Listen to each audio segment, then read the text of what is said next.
Welcome back. Now it's back to school for millions of public school pupils. Just last month, the Basic Education Department had announced a delay in the school calendar. This due to an increase in COVID-19 cases. So let's get some reaction now from advocacy group, that's Equal Education's Secretary General, Ms. Noncedo Madubedube, who's speaking to us all the way from Port Elizabeth. Thank you so much, Ms. Madubedube, for your time. Now, we heard from the Minister yesterday talking about the state of preparedness, and as far as the department is concerned, as all systems go today, pupils are going back to school.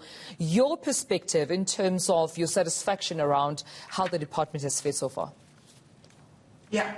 Look, the first thing that we must amend the Department of Education on is that we got a thorough and a rather comprehensive report yesterday on the status of school readiness, a worrying thing around the matric results as well, and just the lay of the land inside the Department of Education for a long time in 2020. And it's good for us to feel that we've learned some lessons. We kept asking the Departments of Basic Education for more information. And so they were able to do that for us in the presentation the DG was able to put forward yesterday. And some of the things that we're looking at or cautiously concerned about, given the rosy picture the Department of Basic Education had put in front of us. The first is around admissions. I think the idea of 16,000 learners being unplaced, and that is at the face of or against the idea that so many learners have been forced out of the schooling system in the last year. So 16,000 is a worrying number because that has a ripple effect around how many learners are able to finish the schooling system, and COVID just compounds that kind of issue.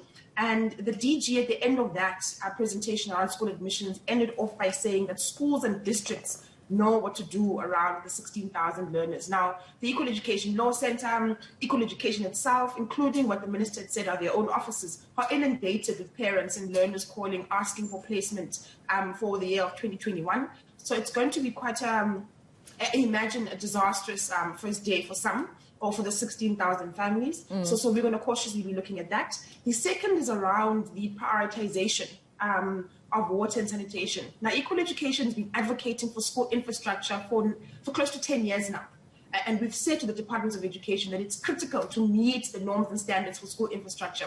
Right. The eradication of plain pit latrines in rural provinces is a major issue, for instance. And so the kinds of measures that can be put in place in these provinces is going to be crucial for us in the next period. Now, 2 weeks ago, the MEC of Education in the Eastern Cape, Ufundile Gade, had said they don't have the funds to continue with procurement and contracts with Rand Water, for instance. And the Eastern Cape has a water scarcity crisis at the moment. So we're cautiously watching what happens then. We know they've talked that they're going to borrow money from ring-fenced amounts of monies that are meant to be going to school nutrition, for instance, right, to fund that project for water. We know they've said there's money left over from the 2020 budget. They're going to use some of that to ensure that there are tankers in schools. And we're going to be cautiously watching that circumstance as well. All right, let me jump in there. Let me just jump in there, if I may, Ms. Madubedube, because we're short for time. But when we look at the shorter, or rather the number of pupils that are still not even admitted at this point, I know that in Gugulethu even parents are threatening to protest there if their children are not placed. There's still another one, right, where teachers, unfortunately, over 1,000 of them had lost their lives due to COVID. Now the department still has to place those teachers. Are you satisfied with in terms of timelines as to when that will happen? The one thing that's inadequate wholly for us from the Departments of Basic Education across the spectrum is a briefing that comes in the mere hours before schools open today. And so the idea that we're still having conversations around overcrowding, admissions, PPN, which is the teacher post-provisioning, how many teachers are placed in each school, is very concerning.